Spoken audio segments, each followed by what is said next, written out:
Primeira carta de Paulo a Timóteo, e a partir do verso 12, por favor. Paulo escreve assim: sou grato para com aquele que me fortaleceu, Cristo Jesus, nosso Senhor. No primeiro capítulo, verso 12. Sou grato para com aquele que me fortaleceu, Cristo Jesus, o nosso Senhor, que me considerou fiel e designando-me para o ministério. A mim que, noutro tempo, era blasfemo e perseguidor e insolente, mas obtive misericórdia, pois o fiz na ignorância, na incredulidade. Transbordou, porém, a graça de nosso Senhor com a fé e o amor que há em Cristo Jesus. Fiel é a palavra, digna de toda aceitação, que Cristo Jesus veio ao mundo para salvar os pecadores, dos quais eu sou o principal.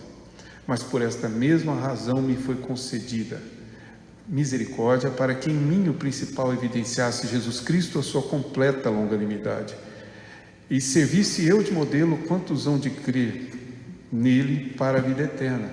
Assim, ao Rei eterno, imortal, invisível, Deus único, honra e glória pelos séculos dos séculos. Amém, diz Paulo. Eu não sei quantos conhecem aqui a obra, a música de John Lennon, chamado Mother, em inglês, Mãe, que é a música que foi lançada por volta da década de 70 e que na realidade é quase que uma biografia. John Lennon foi, seus pais, na verdade, seu pai, que era um marinheiro inclusive, abandonou a sua mãe quando ele ainda era criança. E a sua mãe também, por sua vez, entregou Lennon para ser criado por sua tia, Mimi, e também não morou com ele, embora o visitasse com certa frequência. A música é quase que um grito de desespero, se você um dia ouvir e prestar atenção, quem sabe, ou buscar aí na internet, que hoje é muito fácil a tradução da letra. Ele diz na música, por exemplo: mãe, você sempre me teve, mas eu nunca tive você. E a música termina com ele dizendo: mãe, não vá, pai, volte. No grito de desespero de Lennon, que era na verdade uma música, ou quem sabe aqui, uma autobiografia musicada. Não muito diferente disso, em 20 de março de 91, uma criança chamada Connor caiu do 49º, 53º, as versões são diferentes, andar de um prédio, vindo a falecer. A mãe estava junto e caiu da casa de uma amiga. Connor, claro, faleceu aos 4 anos de idade.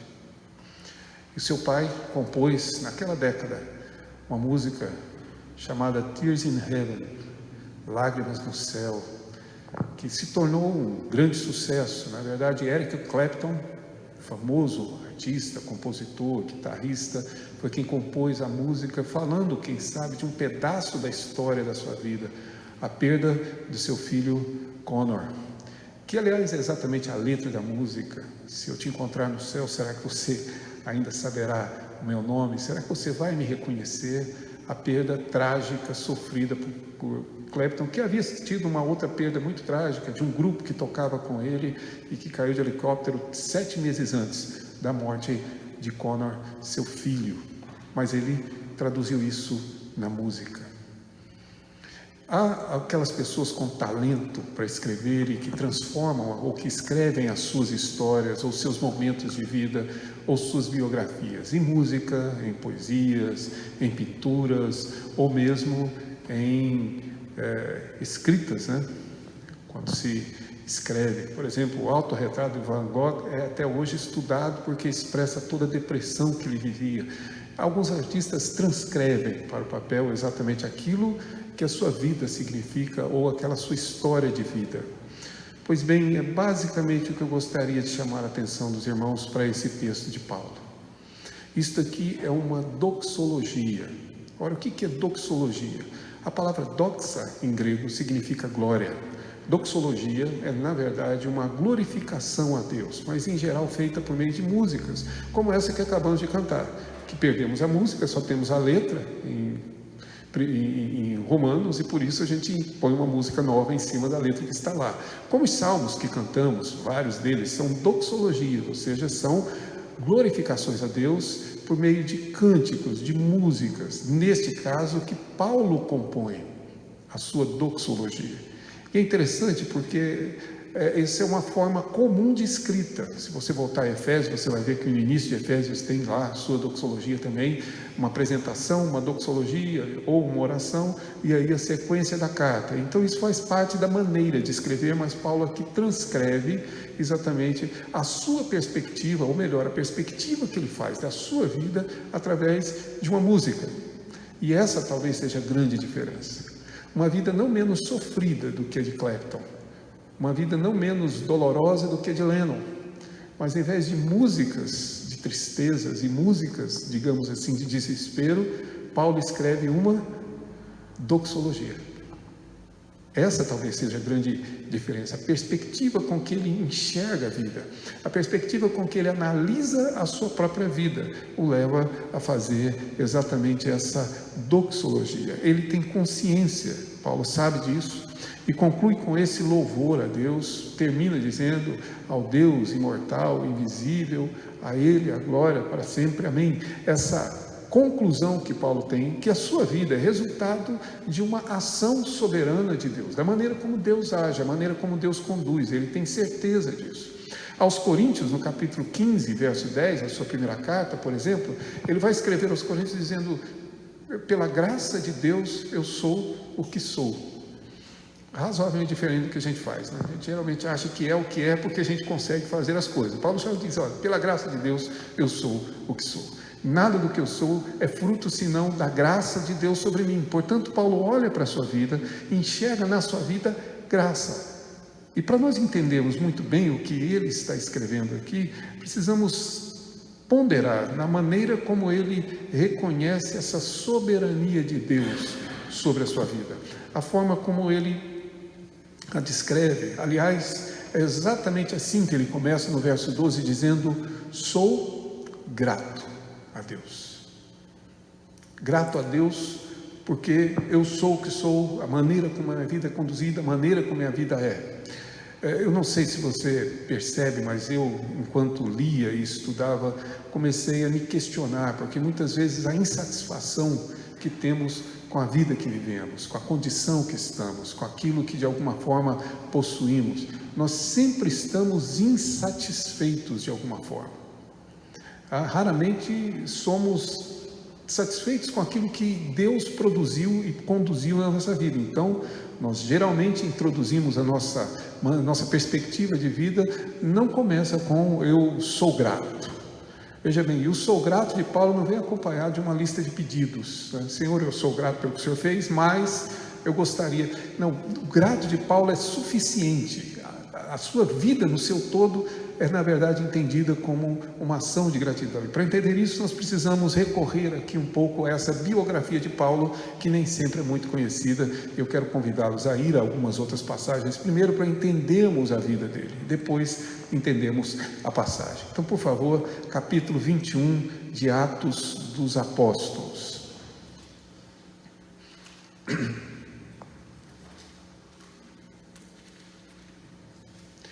Neste capítulo, Paulo está apresentando basicamente a sua defesa na sua prisão em Jerusalém.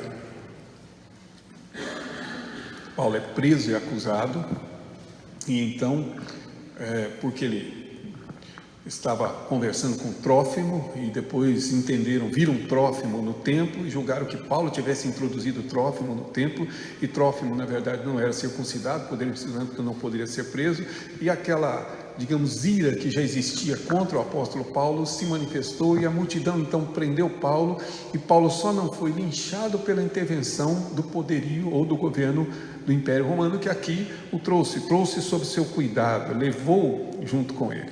Quando Paulo está sendo recolhido, diz o verso 37, à fortaleza, se você puder observar, capítulo 21, quando ele está sendo levado, disse ao comandante. Então agora sim ele se refere ao comandante e pede para fazer um discurso.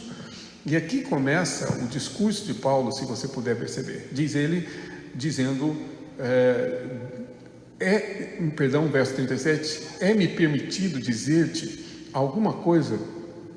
Respondeu ele, o comandante, surpreso, sabes o grego? Não és tu, porventura, egípcio, que há tempos levou e conduziu ao deserto 4.000 sicários? Respondeu-lhe Paulo: eu sou judeu, natural de Tarso, cidade não insignificante da Cilícia, e rogo-te que me permitas falar ao povo. Obtida a permissão, Paulo, em pé na escada, fez com a mão um sinal ao povo, fez-se grande silêncio e ele falou em língua hebraica, dizendo... Essas informações são meio que biográficas de Lucas, percebam bem. No discurso de Paulo, Paulo está dizendo claramente, iniciando aqui seu discurso, mas ele diz: eu sou de Tarso da Cilícia, cidade não insignificante. Para nós que foge já boa base da história daquele período, inclusive da geografia, Cilícia é uma região que fica próxima à Síria, na divisa da Turquia hoje com a Síria, daquela região aonde estava Tarso. Tarso, uma cidade importante ali da região, e que durante um bom tempo esteve sobre, até no nascimento e vida de Paulo, estava sob o consulado ou sobre o governo que havia do Império Romano na Síria, exatamente uma espécie de cônsul que governava toda a região. Mas uma cidade de grande importância, uma cidade não somente economicamente importante, mas particularmente culturalmente importante. Aqui é muito relevante ver isso. Segundo F. Bruce, citando Strabo, que é um escritor, um historiador da época, Tarso chega a não ser menor do que Alexandria e que Atenas em termos culturais. O povo de Tarso era ávido exatamente por conhecer a cultura, e cultura daquela época, meus irmãos, não é outra coisa senão a filosofia greco, agora romana, mas era exatamente o que se estudava, o que se conhecia. Tarso, uma cidade inclusive conhecida ou citada como uma espécie de cidade universitária, com um detalhe diferente de Alexandria. Alexandria era muito conhecida, mas os estudantes de Alexandria vinham de fora para dentro de Alexandria. Em Tarso, eram os próprios cidadãos que se dedicavam a conhecer a arte, a cultura, o conhecimento, a filosofia de uma maneira geral. É nessa cidade que Paulo nasce. Saulo como seu nome grego original, mas é aqui que ele surge, tá? Essa vinda de Paulo mostra para nós um aspecto fundamental sobre a maneira como Deus traduz ou traz esse apóstolo, digamos, ao nascimento. Um outro ponto importante, veja bem, Filipenses capítulo 3, se você puder abrir. Em Filipenses 3, Paulo argumentando inclusive a seu favor, aqui, falando de si, ele nos diz no verso 4 ao verso 6, argumentando, dizendo: bem que eu poderia, diz Paulo, confiar também na carne, ou seja, na sua descendência. Se qualquer outro pensa que pode confiar na carne, na sua descendência, eu ainda mais. Fui circuncidado ao 8º dia, da linhagem de Israel, da tribo de Benjamim, hebreu de hebreus, quanto à lei fariseu, quanto ao zelo perseguidor da igreja, quanto à justiça que é na lei, irrepreensível. Então Paulo está dizendo aqui em Filipenses o que ele repete lá em Atos, capítulo número 22, se vocês perceberem, que ele, além de ser alguém que nasceu em Tarso, essa cidade com essa aspiração cultural toda, ele também é um judeu. E um judeu que se tornou judeu exatamente por sua herança, ou seja, pela dispersão, filho provavelmente de judeus. Nasceu em Tarso, é filho de judeus, segundo o texto da Escritura, foi enviado, como ele mesmo descreve no capítulo 22 de Atos, se você puder observar, foi enviado para Jerusalém e estudou aos pés do grande rabino Gamaliel. Por isso ele é herdeiro, digamos assim, dessa perspectiva judaica. Ele escreve, diz: eu sou judeu, verso 3 do capítulo 22, nasci em Tarso da Cilícia, mas criei-me nesta cidade é Jerusalém, e aqui fui instruído aos pés de Gamaliel, segundo a exatidão da lei de nossos antepassados, sendo zeloso para com Deus, assim como todos vós sois no dia de hoje. Ou seja, eu sou um judeu. Na sua adolescência, provavelmente, Paulo foi enviado por seus pais de Tarso para Jerusalém, e ali ele estudou junto com uma das maiores autoridades, nas escolas de Gamaliel, conhecido como uma das maiores autoridades rabínicas e autoridades, digamos assim, judaicas no conhecimento do Antigo Testamento. Para completar, no capítulo 22, verso número 27 e 28, quando Paulo vai ser de fato castigado, digamos assim, ele recorre à sua cidadania romana, impedindo que ele assim pudesse sofrer esse dano. Mas veja o que diz o verso 27. Vindo o comandante, perguntou a Paulo: diz-me, és tu romano? Ele disse: sou. Respondeu-lhe o comandante: a mim me custou grande soma de dinheiro este título de cidadão. Disse Paulo: pois eu tenho por direito de nascimento. Ou seja, ele é um homem criado, digamos aqui, no ambiente cultural da filosofia grega, conduzido e criado aos pés de Gamaliel, portanto, profundo conhecedor da lei, do Antigo Testamento, da Escritura, avançado em muito aos seus contemporâneos, ou seja, considerado de fato, já antes da sua conversão, alguém de profundo conhecimento da Escritura e do Antigo Testamento e da lei judaica, e ao mesmo tempo um cidadão romano.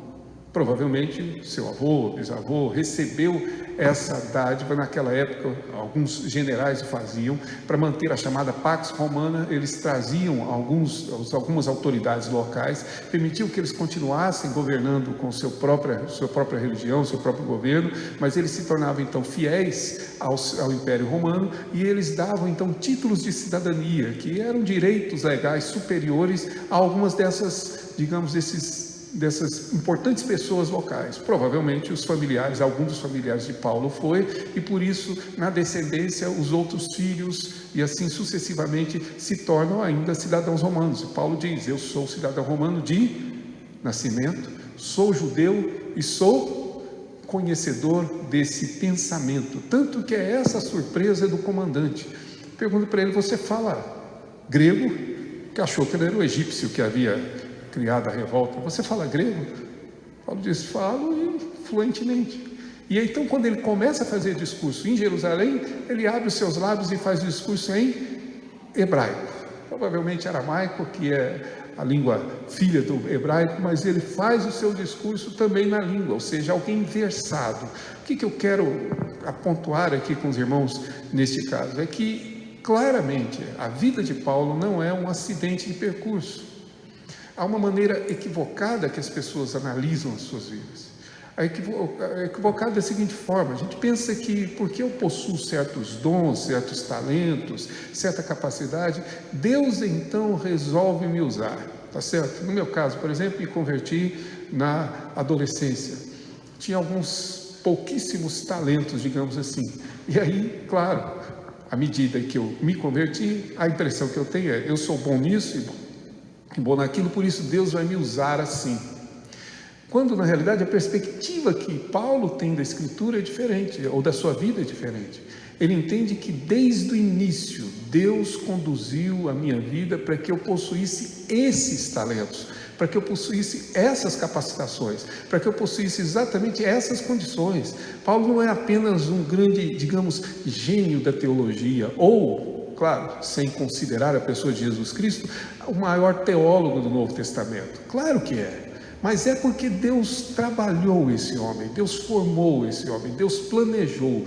Como ele diz quando escreve aos Gálatas: aquele que me separou desde o ventre da minha mãe. Ou seja, antes de eu nascer, Deus planejou que eu viesse, e todos os atos ocorreram exatamente para que eu pudesse ter essa vida.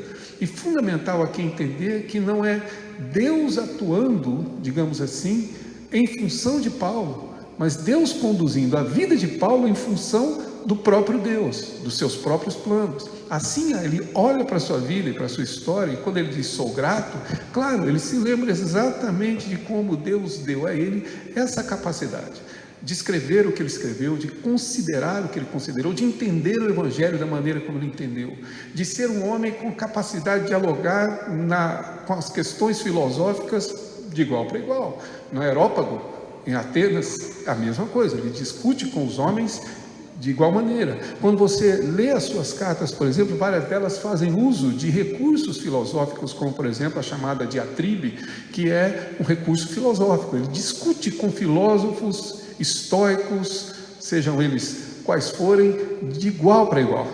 graças a essa capacidade que ele recebeu. Ele, na verdade, conhece profundamente o Antigo Testamento, de maneira que confronta os judeus dentro do conhecimento do campo dos próprios judeus. E ele é um homem que é cidadão romano e, portanto, conhece perfeitamente bem essa vivência romana. Por isso é que, na verdade, alguns autores chamam Paulo de um homem de 3 mundos, por causa dessa formação específica e particular que Deus deu a ele. Ele não é um caso isolado na história, é um caso bíblico, mas não é um caso isolado. Nós vamos conhecer outras pessoas que têm e são usados com uma percepção, uma formação singular.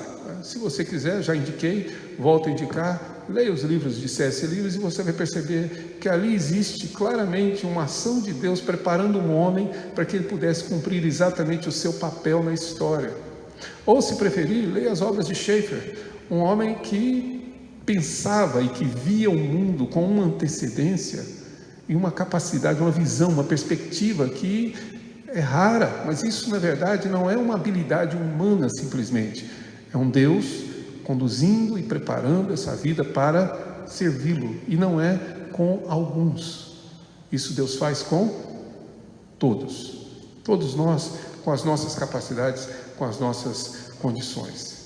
Além disso, se você puder observar, capítulo 22 de Atos, no verso 4, ele diz que perseguiu este caminho, e caminha que é o cristianismo, até a morte, prendendo e metendo em cárceres homens e mulheres. Paulo está dizendo claramente que ele entende que a providência de Deus também, como vimos no domingo passado, o conduziu a isso. Ele se tornou um legalista judaico, um fariseu separado. Por isso é que, na verdade, quando ele escreve aos Romanos, no capítulo 1, ele diz que agora ele é separado para o Evangelho. É como se ele dissesse: eu agora sou um fariseu do Evangelho e não mais um fariseu da lei, como ele era. Esse legalismo próprio de Paulo leva-o a essa perseguição, a essa condição de ser alguém que, de fato, não apenas prendeu, não apenas perseguiu, mas inclusive matou pessoas. Estevão faz parte dessa linha na qual ele permite a morte de Estevão, e tudo isso compõe a vida do apóstolo Paulo. Segundo Coríntios, ele se vê de fato obrigado a fazer a defesa de seu apostolado. Ele expõe mais um pedaço da sua história, se você puder olhar, em 2 Coríntios 11. Após a sua conversão, diz ele aos Gálatas que ele foi aquele que era perseguidor se tornou perseguido. E em Coríntios 11 ele vai fazer uma pequena descrição do que tornou a sua vida após a conversão. Ou seja, esse homem muito bem formado, vindo de uma classe média, provavelmente de Tarso, ou de elite de Tarso, um homem com uma capacidade singular, perseguidor da igreja, se converte. No que se traduz a vida dele a partir daí? A partir daí ele passa a ser o perseguido, conforme ele descreve em Gálatas. E aqui em 1 Coríntios ele dá um pequeno vislumbre do que é a sua vida. Se você puder me acompanhar, 2 Coríntios capítulo 11, veja bem, verso 20, eu estou em 1 Coríntios, perdão, 2 Coríntios, verso 22, ele falando diz: são hebreus? Ele diz: também eu. São israelitas? Também eu. São da descendência de Abraão? Também eu. São ministros de Cristo? Ele diz: falo fora de mim, ou seja, como se tivesse que se vangloriar apenas para defender seu apostolado. Eu ainda mais. Em quê? Em trabalhos, muito mais em prisões, em açoites, sem medida, em perigos de morte, muitas vezes. 5 vezes recebi dos judeus uma quarentena de açoite menos um, ou seja, quantidade dá para fazer a conta. Fui 3 vezes fustigado com varas, uma vez apedrejado, em naufrágio 3 vezes, uma noite e um dia passei na voragem do mar, diz ele. No verso 26, em jornadas muitas vezes, em perigos de rios, em perigos de salteadores, em perigos entre patrícios, em perigo entre gentios, em perigos na cidade, em perigos no deserto, em perigos no mar, em perigos entre falsos irmãos, em trabalhos e fadigas, em vigílias muitas vezes, em fome e sede e jejum muitas vezes, em frio e nudez. Além das coisas exteriores, ao que pesa sobre mim diariamente, a preocupação com todas as igrejas. Quem enfraquece, que eu também não enfraqueça. Quem se escandaliza, que eu não me inflame. se tem de me gloriar, diz ele, gloriar-me-ei no que diz respeito à minha fraqueza. Essa é a minha vida, né? Se fosse programa de televisão, seria a hora, esta é a sua vida. Ou seja, é exatamente isso que ele viveu. Perseguições, sofrimentos, e fustigado muitas vezes com vara, açoitado 5 vezes, uma quarentena menos uma, ou seja, 39 açoites 5 vezes. Ontem eu estava montando um armário que a Eliane comprou lá em casa, desde sexta. E bom, quando ela compra assim, ela não compra um, ela compra 2 já. 9 gavetas cada uma. Isso. 10 parafusos por gaveta, mais 3 pregos. Então, enquanto eu montava a primeira, eu comecei a fazer as contas de quantas viriam. O difícil, meus irmãos, é ser grato pelo sofrimento, pela dor, pelo trabalho, pela vigília, pela fome, pela nudez, pelo frio, pelas viagens, caminhando a pé, pelos perigos dos seus próprios conterrâneos, perigo entre outros, perigos no mar, perigos na terra, perigos à noite, perigos no campo, perigos na cidade. Não há situação, mas essa é a descrição da vida dele. É assim que Paulo diz, é o seu ministério, é assim o seu apostolado. Por isso que, de certa forma, me surpreende ele dizer, sou grato. Grato porque essa é a vida que Deus reservou para mim. Alguém da elite, provavelmente com uma vida boa, e que sai dessa condição para viver exatamente isso que vimos aqui. De perseguido, de perseguidor a perseguido. De algoz a alguém que vem finalmente ser morto exatamente pelo evangelho que ele perseguia. Essa é a condição. Por isso, quando nós lemos em em Timóteo, Paulo escrevendo a sua carta, dizendo, sou grato, nós devemos então parar e ponderar sobre essa gratidão. Sou grato porque ele olha exatamente para essa história passada e agora ele traduz tudo isso que ele viveu em um cântico de louvor. Não uma música de lamento, depressiva, como é a música de John Lennon. Não, na verdade, a tristeza advinda de Clapton, com toda a sua capacidade artística, mas sofrendo e questionando, né, se de fato vai ser possível encontrar e se o filho dele vai conhecê-lo no céu, etc. Uma teologia que não está de acordo, claro, com a Escritura. Mas, pelo contrário, ao lembrar de tudo isso, ele diz, sou grato. Sou grato a Deus exatamente por ter produzido tudo isso. Sou grato a Deus por tudo, até isso que me trouxe aqui. Grato, inclusive, nós não lemos, mas poderíamos ler, pelo espinho na carne, 1 Coríntios capítulo 12, você se lembra do texto. Paulo disse que teve a visão dos céus e que Deus não permitiu que ele falasse, e para que ele não se ensoberbecesse, para que ele não se orgulhasse, Deus então determinou um espinho na carne. É interessante porque esse espinho na carne, que não sabemos o que é, ele chama de mensageiro de Satanás para me esbofetear. Não sei se já aconteceu com você, me aconteceu comigo na adolescência. Estudava num colégio e mexia com um colega da frente. E do jeito que estava, ele virou. Lembro o nome dele até hoje, não dá para esquecer, né? Leonino, com quem eu marquei uma briga debaixo do pé de piqui, no lote baldio, depois do que ele fez comigo. Mas na sala de aula ele virou e com a mão cheia acertou o meu rosto.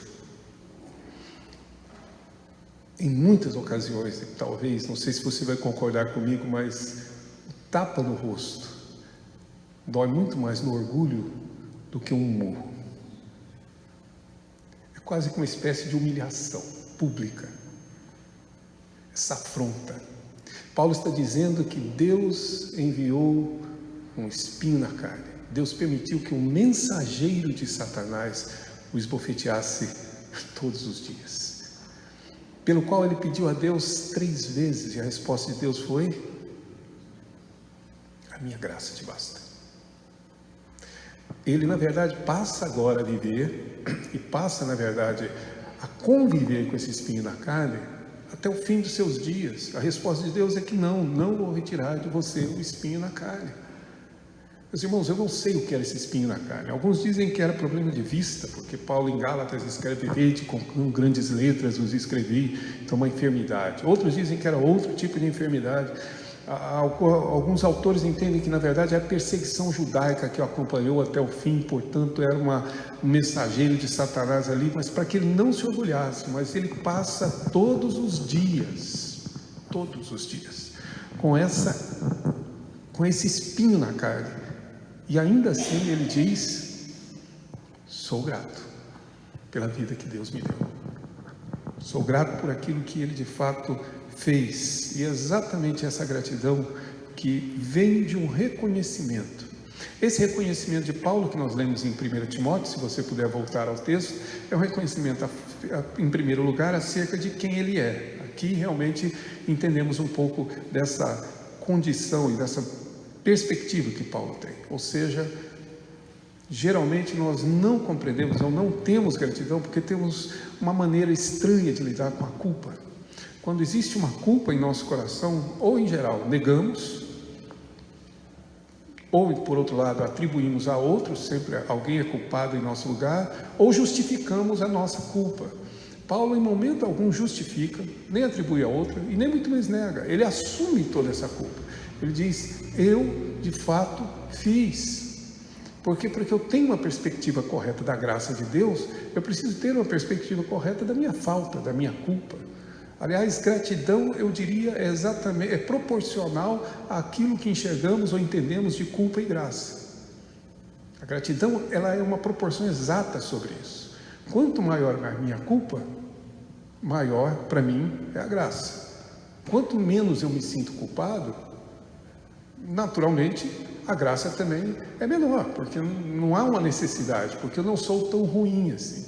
Por isso ele descreve esse mesmo, se você puder observar, e veja como ele se reconhece. Verso 13, ele diz: a mim que noutro tempo era blasfemo, ou seja, eu blasfemava o nome de Deus, eu desonrava esse nome, eu proferia discursos contrários a ele, eu ofendia exatamente esse Deus através das minhas palavras. Não somente blasfemo, mas ele diz perseguidor, como já falou, ou seja, perseguia aqueles que temiam a Deus. Na verdade, mais do que os que temiam a Deus. Quando Deus se encontra com Paulo no caminho de Damasco, e Paulo pergunta: quem és? A resposta de Deus, de Jesus é: eu sou Jesus, a quem tu persegues. Perseguia o próprio Deus, o próprio Cristo, ao perseguir a igreja. Ele se vê como um grande perseguidor mesmo, aquele algoz que matou pessoas, que de fato levou pessoas à morte em virtude exatamente do Evangelho. E mais do que isso, diz ele no verso ainda 13, insolente. A ideia de insolente aqui não é apenas de alguém arrogante, mas é de alguém que é violento, que é agressivo. Ele não somente prendia, matava, mas ele era agressivo. Ele tinha essa maldade, essa violência natural em si. Isso é muito do ser humano.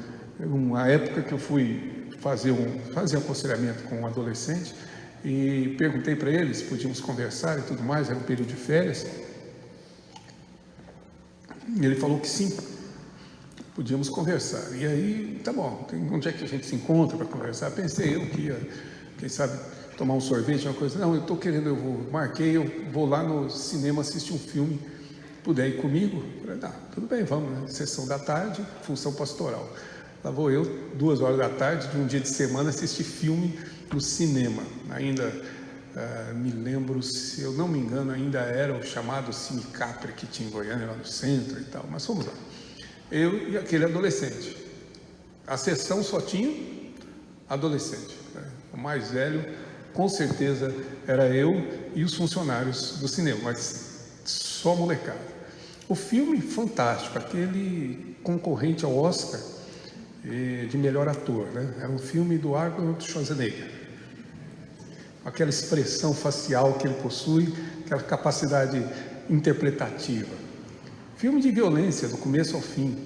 O enredo do filme a gente já conhece. Ele apanha 90% do filme e nos outros 10% ele bate em todo mundo de quem ele apanhou. Era isso mesmo. Então, mas um filme violento. Mas quando o o ator principal, claro, Schwarzenegger, começa a reagir e bater e violentamente matar pessoas, me surpreendeu a euforia daqueles jovens. Não era apenas uma euforia pela justiça, mas é um prazer que temos na violência. Violência não é um ato de autoproteção. Violência muitas vezes é um ato de prazer. Há pessoas com prazer na violência. Paulo se reconhece assim. Eu não apenas era blasfemo, eu não apenas era perseguidor, mas eu era inclusive uma pessoa violenta, agressiva em tudo aquilo que eu fazia. Se você observar verso 14, quando ele diz: transbordou, porém, a graça do nosso Senhor com a fé e amor em Jesus Cristo, verso 13, perdão, mas obtive misericórdia, pois o fiz na ignorância e na incredulidade. A incredulidade e a ignorância aqui não são justificativas. Paulo não está dizendo que Deus foi misericordioso com ele porque ele era ignorante e porque ele era incrédulo. Paulo está dizendo que, na verdade, aí a conjunção, ela não é causal, digamos aqui, usando um termo um pouco mais da gramática, ela é, na verdade, explicativa. Ele está dizendo que, além de ser aquilo que ele era, blasfemo, perseguidor e violento, quanto ao Evangelho, quanto a Jesus Cristo, ele era um ignorante. Ignorância aqui é falta, ignorância aqui é erro, ignorância aqui é culpa. Além de tudo, eu ainda era ignorante, e mais do que ignorante, eu era um incrédulo. Estava tudo diante de mim, a verdade que eu conhecia da palavra do Antigo Testamento estava diante de mim, anunciando Jesus Cristo, mas ainda assim eu era um incrédulo. Isso tudo são culpas que ele descreve na sua vida. E no verso 15, ele conclui dizendo: fiel é a palavra e digna de toda aceitação, que Cristo Jesus veio para salvar os pecadores, dos quais eu sou o principal. E existem aqui duas observações muito importantes a serem feitas. A primeira delas é o tempo verbal que Paulo usa. Eu era blasfemo, eu era perseguidor, eu era insolente, eu era ignorante, eu era incrédulo. Mas quanto a ser pecador, eu sou. Ainda sou. Eu não deixei de ser. Dos pecadores, eu sou o principal. Eu não sei se você concorda comigo, mas é uma perspectiva diferente do que a gente costuma ver. Geralmente nós sempre nos vemos como menos pecadores que. Se você conhece um pecador maior do que você mesmo, tem algum problema na sua análise. Porque eu não conheço o seu pecado. Sei que você é pecador, mas eu não conheço o seu pecado. Eu não tenho o poder de Deus de esquadrinhar os seus pensamentos e os seus sentimentos. Eu não convivo com você 24 horas para acompanhar seus olhares, suas ações, seus atos, suas palavras. Portanto, o maior pecador que eu conheço sou eu mesmo. Porque eu estou diante de mim todos os dias. Então, o pecador, ele não era. Pecador eu sou, o principal deles, o maior deles sou eu. Essa é a descrição que ele tem. Segunda observação, claro, Paulo está aqui dizendo que ele é o perseguidor da igreja. A gente sempre realça muito o pecado de Pedro, né, de ter negado a Cristo, mas o pecado de Paulo não é menor do que Pedro. Paulo foi um perseguidor, ele não apenas negou, mas ele perseguiu essa igreja e perseguiu a Deus constantemente. E é essa perseguição que ele agora descreve e reconhece. Eu sou exatamente assim. Ou seja, gratidão, a nossa gratidão, ela é proporcional a esse reconhecimento que temos de nossa culpa. Enquanto nós queremos resolver o problema da nossa culpa, atribuindo aos outros a responsabilidade, nós não temos uma perspectiva real da graça. Nós não temos a perspectiva real do que Deus fez em mim. Ou seja, eu sou culpado de muitos pecados mesmo. Eu sou responsável. Ninguém é responsável por esses pecados, sou eu. Deus não pode ser responsabilizado por isso. Nem meus pais, nem meus irmãos, nem meus parentes, nem a sociedade, nem meus amigos, nem as influências. Eu sou responsável. Eu tomei essa decisão. Eu errei. Eu sou o culpado. E diante da minha culpa, eu preciso, evidentemente, da graça. Mas enquanto a culpa não é minha, qual a necessidade que eu tenho de graça? Qual a necessidade que eu tenho de uma redenção? Qual a necessidade que eu tenho de um perdão de um erro que eu não cometi? Não sei se percebem, mas é exatamente assim que a nossa geração tem, de certa forma, freudianamente analisado a vida. A gente olha para a vida do jeito que Freud nos ensinou a olhar. A culpa é do meu pai, a culpa é da minha mãe, meu pai me abandonou, minha mãe me abandonou, e tudo isso, e aí eu me tornei um rebelde, como era o caso de Lennon.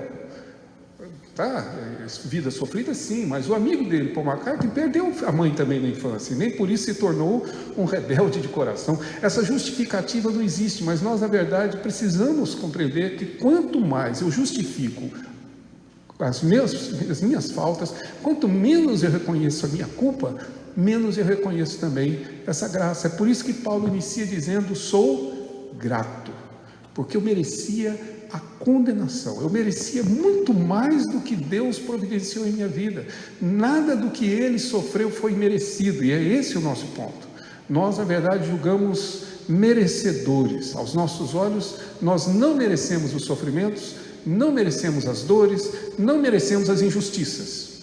Aos nossos olhos nós merecemos toda a bondade, toda a gentileza de Deus, todas as conquistas que queremos, tudo que na verdade nós desejamos. Eu mereço tudo de bom e não mereço o que é mal. Se eu estiver errado, me corrija, mas é como a gente vê, é a maneira que a gente vê. Se eu tenho um patrimônio, digamos aqui, uma casa, e um vizinho meu ímpio tem uma casa melhor, eu começo a ficar chateado, porque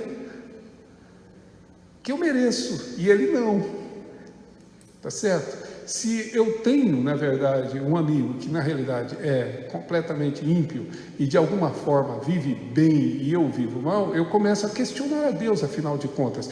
Essa justiça, onde é que ela está? Eu começo a questionar a justiça de Deus como se eu pudesse, como se eu conhecesse alguma coisa de justiça para poder questionar a Deus. E o que Paulo nos mostra aqui é exatamente uma postura diferente. Ele diz: na medida em que eu sei que eu mereço muito mais do que eu sofri, eu sou grato a Deus.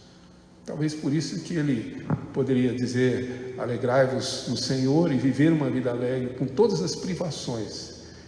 E nós não conseguimos ser alegres com todos os benefícios que Deus nos tem dado. Ele claramente entende a luz exatamente do seu pecado. Isso torna a graça quase sempre menor e insignificante, quando na verdade eu não reconheço a minha culpa. Paulo é grato exatamente por conta daquilo que Deus operou. Se não, observe, veja lá, verso 12: sou grato para com aquele que me fortaleceu. Não fui eu que me fortaleci, não fui eu que me empoderei. É a mesma palavra aqui, né? Que é usada a palavra dynamis do grego, que é poder, de onde vem a nossa palavra dinamite, inclusive, esse poder, que é esse empoderamento. Eu acho engraçado esses discursos sociais, que as pessoas querem dar empoderamento à mulher, empoderamento aos negros, empoderamento aos gays, empoderamento às classes desfavorecidas, empoderar, como se a gente pudesse de fato manipular poder, como se o poder estivesse sob nosso domínio. Paulo tem uma perspectiva completamente diferente. Ele diz: quem me fortaleceu é o Senhor, porque o poder pertence a Ele, é Ele quem me empodera. Eu sou o polo passivo aqui dessa ação. Deus é quem me fortalece, não eu me fortaleci. Perceba o que ele escreve no verso 12: nosso Senhor que me considerou fiel. Ele não está dizendo que ele é fiel, ele não está dizendo que merece, ele não merece que é justo, ele está dizendo que Deus o considerou assim, fiel a ponto de lhe conceder o ministério. A fidelidade aqui não é um atributo dele, a fidelidade aqui não é uma virtude de Paulo, é na verdade uma concessão de Deus. É Deus quem me considera fiel, Deus é quem me vê assim, Deus que me torna assim, ou seja, é Ele quem me faz fiel, Ele quem me tornou. Fidelidade não é um atributo, e por isso me concede um ministério. Ministério é tudo isso que Ele carrega, a palavra serviço. Aliás, na viagem de volta,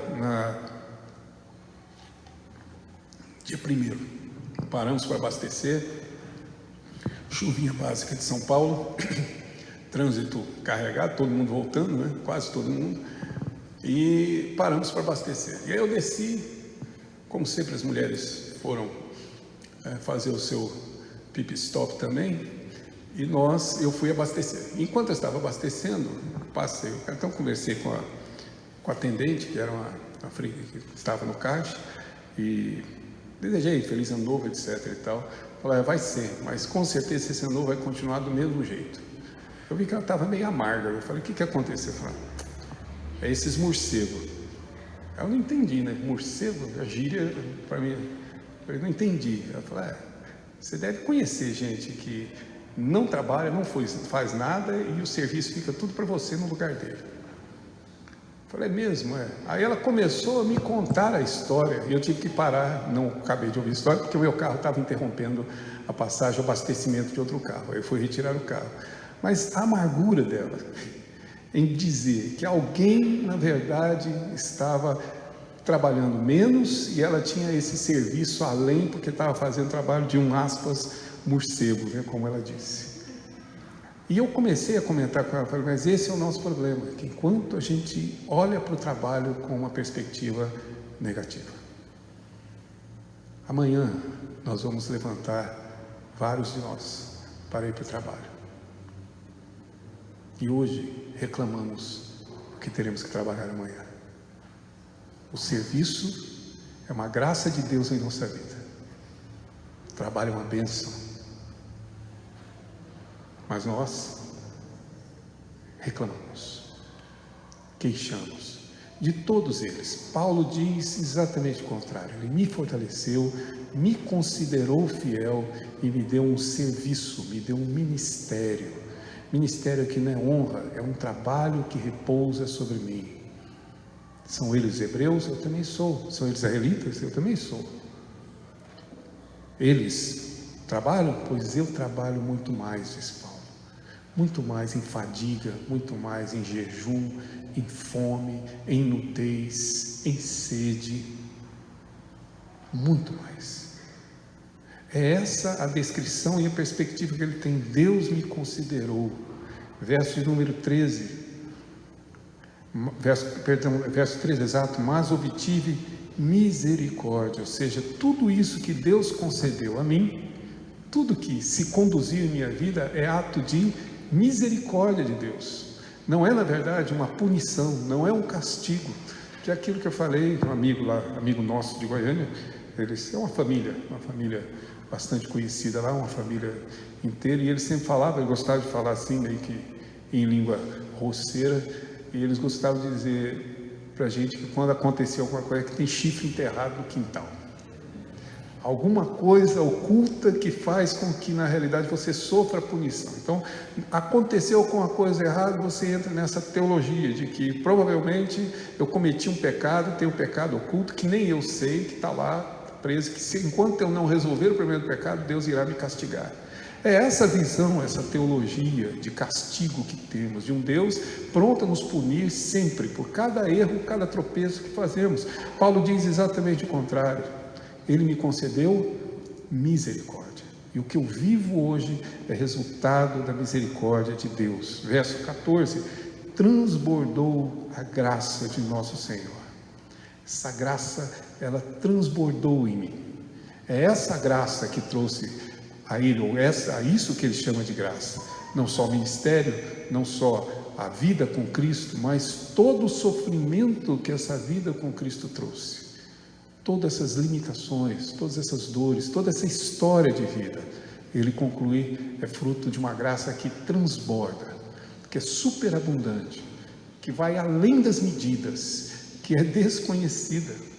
É interessante porque muitas vezes Deus está nos agraciando e nós interpretamos a graça de Deus como um castigo, como uma punição, como se Deus estivesse na verdade nos punindo, quando Ele na verdade está nos agraciando. É essa a perspectiva, por isso ela é diferente, mas uma ação clara de Deus. Veja bem, a graça, diz ele no verso que transbordou no verso 14, ela traz a fé e o amor que há em Cristo Jesus. Percebam que não é a sua fé e o seu amor por Deus que provocou a graça, mas a graça é a causa da fé e a graça é a causa do amor. Não haveria amor se Deus não tivesse me agraciado, e não haveria fé, eu não creria se Deus não tivesse de fato trazido da sua graça sobre mim. Eu creio porque Deus me concedeu, inclusive a fé. A graça transbordou com a fé, trazendo a fé à minha vida. A reconhecer de Paulo que absolutamente nada disso parte dele.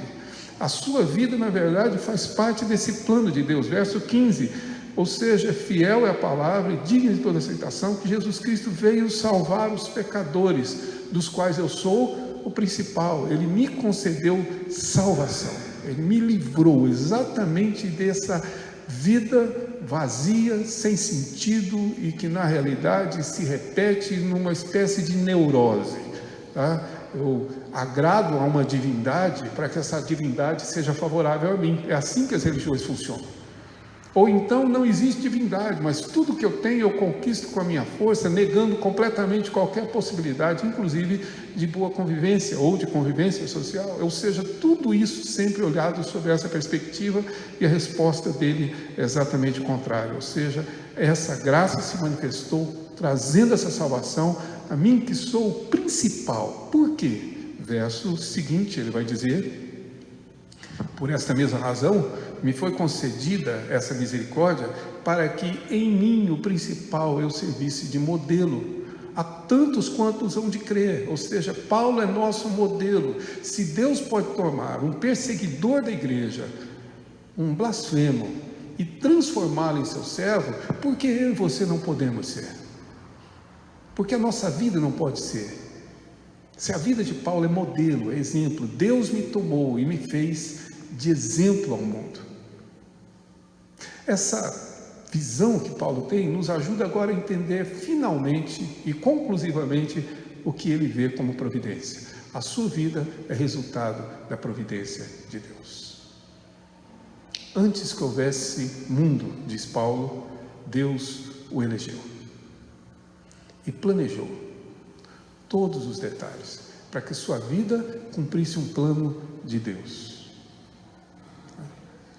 Há um cântico antigo que o pessoal cantava, eu aprendia bastante, cantava, um grupo antigo também, era mais antigo do que esse que cantamos hoje, né?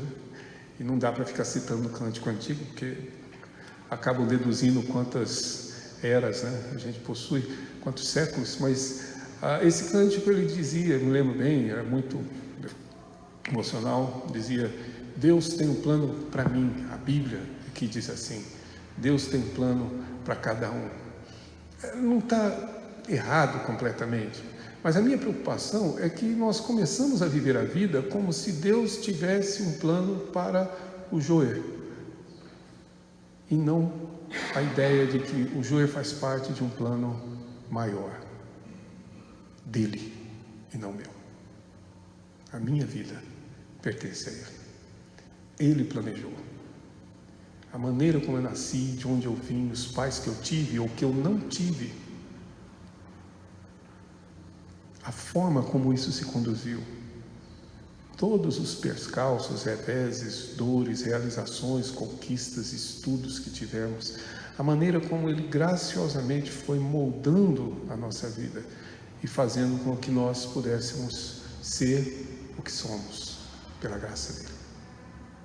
Pela graça de Deus, eu sou o que sou. A graça de Deus me trouxe até aqui. Essa é a conclusão. A providência de Deus trouxe até aqui.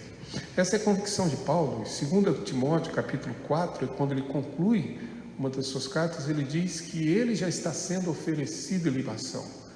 Ele diz que ele guardou a fé, que ele cumpriu, claro, cabalmente aqui a carreira que estava proposta, e que ele tem certeza que não ia demorar muito tempo, ele seria tomado por Deus. E exatamente nessa circunstância, ou seja, um pouco antes disso, ele diz: porque para mim o viver é Cristo, e nem a morte é punição, porque a morte é lucro. A maneira como Deus conduz a nossa vida e permite que sejamos participantes do seu plano eterno, de sua obra eterna, participantes exatamente daquilo que Ele tem conduzido. Essa é a perspectiva que Ele tem de providência. A gratidão é proporcional à minha compreensão dessa graça, e o que eu vivi até hoje, com todas as dores e sofrimentos, é graça de Deus. Não justifique a sua culpa e seus erros são seus, de mais ninguém. Não importa em que circunstância você o cometeu, por mais triste que seja o seu passado, não importa, você não pode justificar. Poderia eu, como Lennon, quem sabe, não poderia como ele, senão teria feito muito sucesso e ganho muito dinheiro, mas poderia compor uma canção falando da minha história. Eu vi meu pai aos 6 anos de idade, quando ele se separou da minha mãe. Tornei a vê-lo aos 18. Isso poderia ser uma justificativa para muitos comportamentos que eu tenho, mas não é. A culpa é minha, não dele.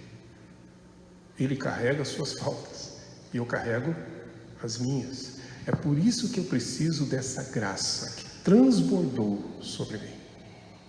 E é essa compreensão que me faz ser agradecido por ter vivido o que eu vivi. Quantos dias ainda estiverem reservados para isso? Quantas dores ainda vierem? Eu as mereço e mereço mais do que isso. Mas Deus tem sido misericordioso e tem fortalecido e tem nos dado, não apenas a mim, mas a todos nós, o ministério para participar da sua obra. E isso é graça. Enfim, você decide o que você vai compor na sua vida.